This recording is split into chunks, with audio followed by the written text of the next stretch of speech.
welcome back to the January house. This is Mike. Thanks for checking in. It's Sunday, and before we get started, just to let you know that tonight, Sunday night, I will be having an auction on my other channel, the January Auction House, live at 7 o'clock p.m. Eastern. I put a link to that channel in the description of this video below. Stop on by at 7 o'clock, say hi. I hope to see you there. All right, so it's Sunday, May 29th, and it's my birthday. I am 44 today, so I wanted to say thanks to everyone who wished me happy birthday on social media. Today's video will be some items that I recently sold in my store for $44 or more. Let's jump into it. All right, first up is an item that you've probably seen at a yard sale, garage sale, maybe even the flea market, and you probably passed it up because you didn't want to ship it. This is a Sylvania. It's an old CRT TV VCR combo. It did have the remote with it. I got this at a yard sale for $1, and I've talked about these before. The retro gaming community loves these TVs for playing the old video games on them. I always get really good money for them. I know people don't want to ship them. It's really not that hard. Just use a ton of bubble wrap, some extra cardboard, you know, on the corners, maybe on the screen part, almost like you're double boxing it. And I've never really had an issue. Ship with UPS, it seems to be the cheapest. So I paid $1 for this one, and it sold for $110 plus shipping. All right, next up, another sale. People are probably familiar with these items as well. This is a Magnavox VCR. As you know, older VCRs still command some decent money out there. I got this at a live auction for $10. But the thing about these, when I sell them, I always put a pair of AV cables with it, as you see in the picture, and a blank VHS tape, a new sealed blank VHS tape. It just always seems to help sell it for me.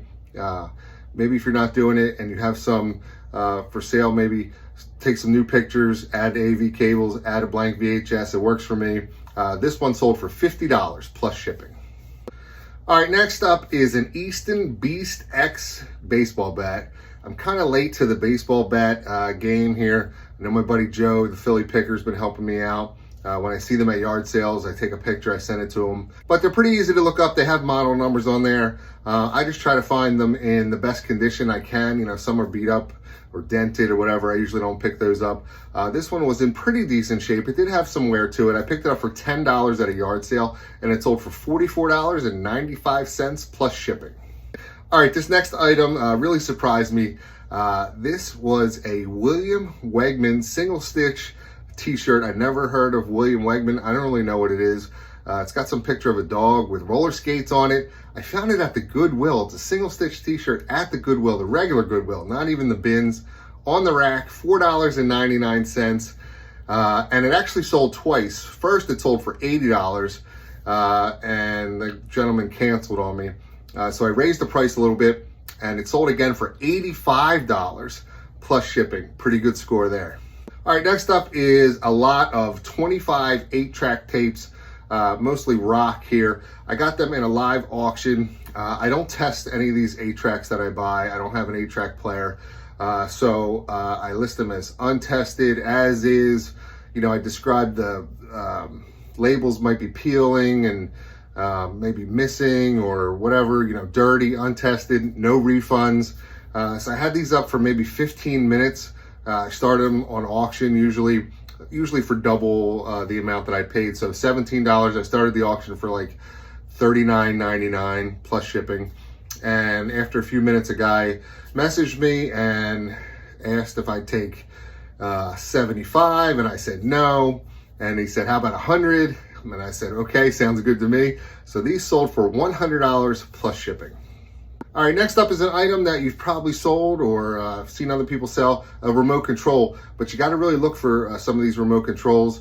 In a previous video that I've had for what sold, you saw the one I sold for $300. That was a Skylight remote control. This is a television remote control, a Toshiba, for some fancy TV that they have for Toshiba. Again, just look up the model numbers, do some comps. I paid $1 for this remote at a yard sale, and it sold for $48.95 plus shipping. All right, next up, a great find here. Johnny and I went to the bins one day. We made a little video about it. It was late in the day. The place was packed. And there was a bunch of people, you know, waiting for the new bins to come out. So a lot of the other bins had already been picked through. But I found this vintage Halloween jack-o'-lantern tin. It's really cool. It's definitely vintage. It's got some cool graphics. I'll show you some pictures here. And the nose is actually a noise maker. You can blow on it and it makes a noise. And you'll see this one was even broken a little bit. It did work. It did still make the noise, but you can see it's cracked there on the bottom underneath on the nose part. It took a little bit to sell, but my cost of goods was so low. I think literally it was $2 that day at the bins. And this sold for $112.49 plus shipping. And then finally, I bought a lot of paperback books at a live auction one day. It was a estate sale auction. We made a video about it. It was in the rain that day. It was this big cardboard box full of a number of books. And this was in there. I have no idea what this book's about or who the author is. Confessions of Aleister Crowley. It's a paperback book. It was the first printing paperback. And I was really surprised. My cost was probably $1. I think I paid $10 for the whole box. And my cost was $1, and this sold for $59.99 plus shipping. So there you go. There's 8 items that I sold for $44 or more, because 4 plus 4 is 8. See what I did there? Hopefully you enjoyed the video. If you did, please hit the thumbs up button for me. Leave me a message in the comments, and don't forget to subscribe to my channel for more great videos. Thanks.